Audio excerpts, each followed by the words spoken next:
آپ نے ارشاد فرمایا ہے کہ جب کوئی بندہ میری ذات پر درود و سلام پڑھتا ہے تو اس کا وہ درود و سلام پڑھا ہوا درود پاک ایک فرشتہ لے کر میرے پاس حاضر ہوتا ہے، عرض کرتا ہے کہ یا رسول اللہ صلی اللہ علیہ وسلم، آپ کے فلاں غلام نے جس کے باپ کا نام فلاں ہے اور فلاں قبیلے سے یا فلاں برادری سے تعلق رکھتا ہے، اس نے آپ کی بارگاہ میں یہ درود و سلام کا تحفہ پیش کیا ہے۔ تو آقا علیہ الصلوۃ والسلام ارشاد فرماتے ہیں، میں اس درود و سلام کو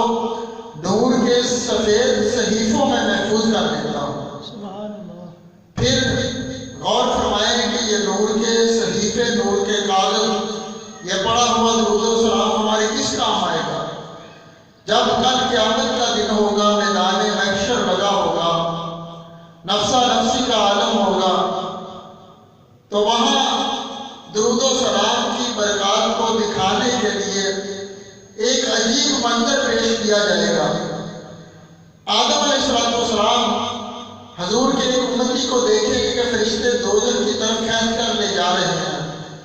آدم علیہ السلام آقا علیہ السلام کو پکاریں گے کہ یا محمد، یا محمد، ادھر آئیے۔ آپ کے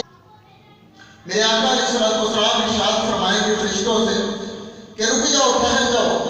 فرشتے عرض کریں گے کہ یا رسول اللہ صلی اللہ علیہ وسلم، ہمیں حکم الہی ہے کہ اس کو دوزخ میں ڈال دیں، اس کی نیکیاں کم ہیں،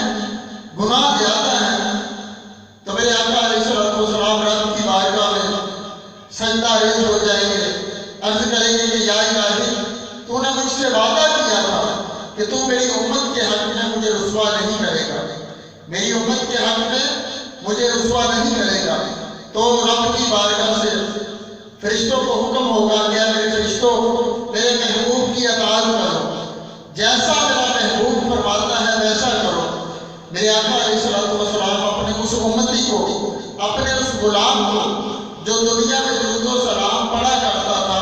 اس کو لے کر دوبارہ میزان نظر پر جائیں گے، اس کے اعمال دوبارہ تولے جائیں گے۔ جب اس کے اعمال کا وزن ہو رہا ہوگا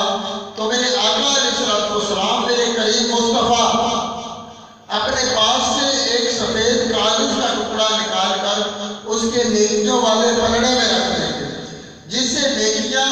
بدیوں پر غالب آ جائیں گی، گناہ کم ہو جائیں گے، نیکیاں زیادہ ہو جائیں گی۔